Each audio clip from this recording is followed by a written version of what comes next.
By the time the lobster dishes were placed on the table, I already knew how the evening would unfold. Some patterns become obvious long before the first words are spoken.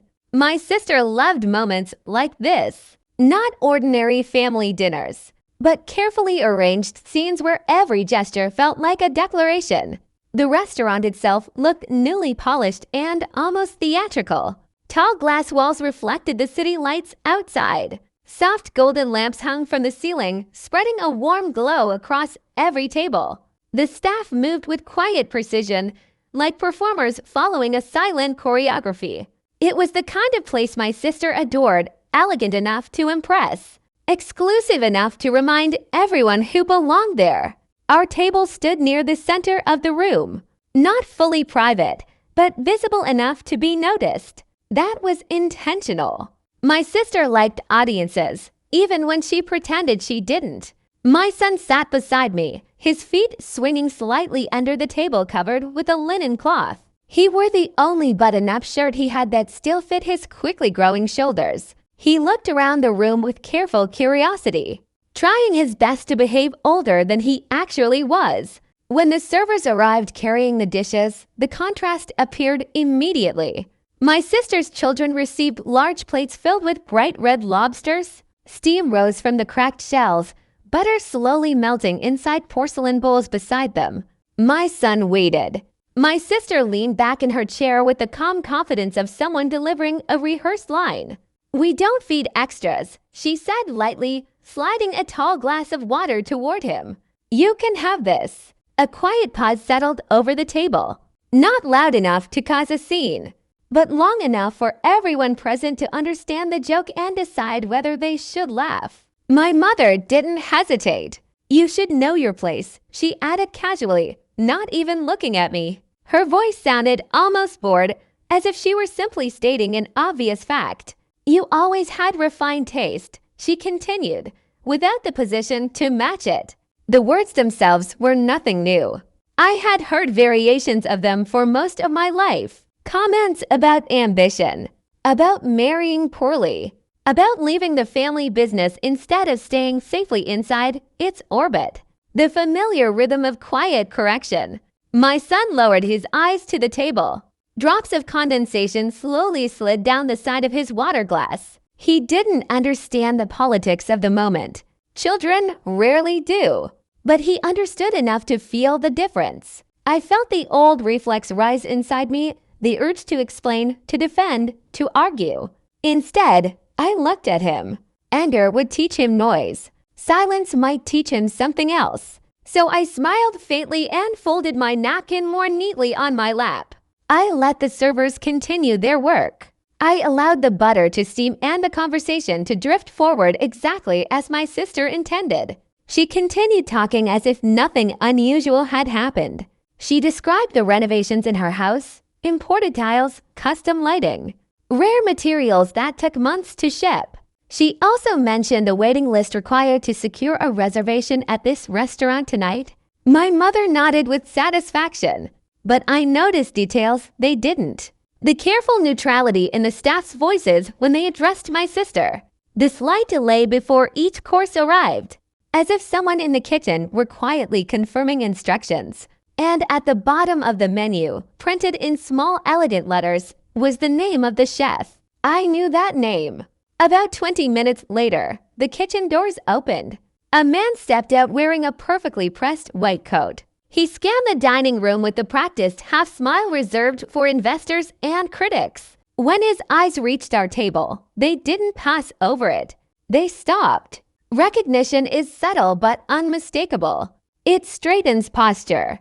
It changes the direction of someone's steps without hesitation. He walked directly toward us. "Good evening," he said to the table politely. Then he turned slightly toward me.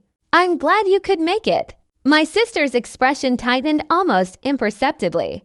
"You know each other?" she asked. I stood and shook his hand. "We've worked together," I said simply. It was easier than explaining everything else, the quiet consulting contract, the long menu development meetings, and the funding gap I helped close months earlier when the project nearly collapsed. Discretion had been part of the agreement. I had insisted on that. The chef continued speaking, seemingly unaware, or perhaps fully aware, of the shifting air around the table.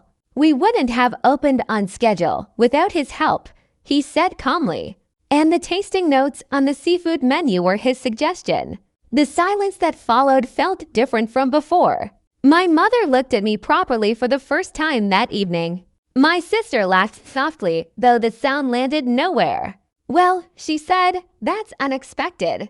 The chef glanced at the table settings. His eyes paused on my son's empty place. "Is there an issue here?" he asked, still professional, but now attentive. I answered before anyone else could. "No issue," I said calmly. I believe there was simply a misunderstanding about portions. It wasn't dramatic. It wasn't accusatory.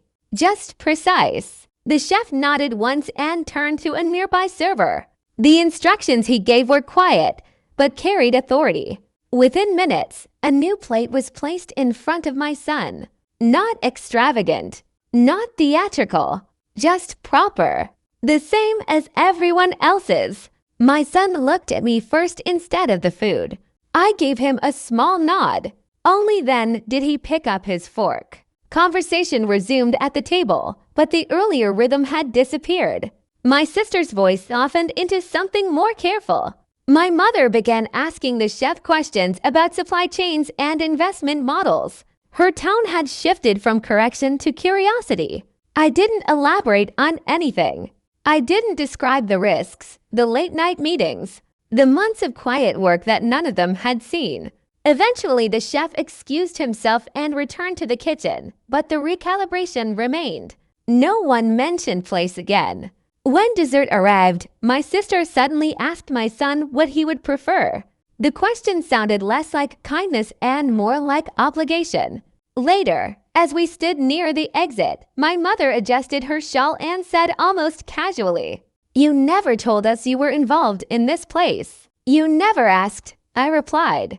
The walk to the car felt strangely light. It wasn't revenge. It was something quieter, the closing of a door that had been left open for years. My son fastened his seatbelt and looked at me.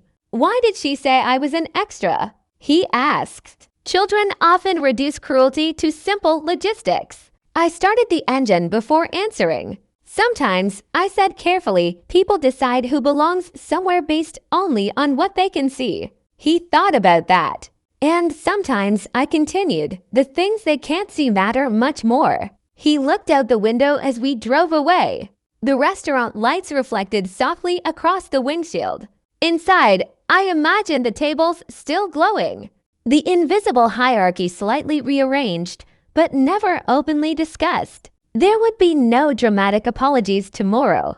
No emotional reconciliation. Just a quiet awareness. Future invitations would sound different. Conversations would carry a cautious tone. Access had shifted. Not loudly.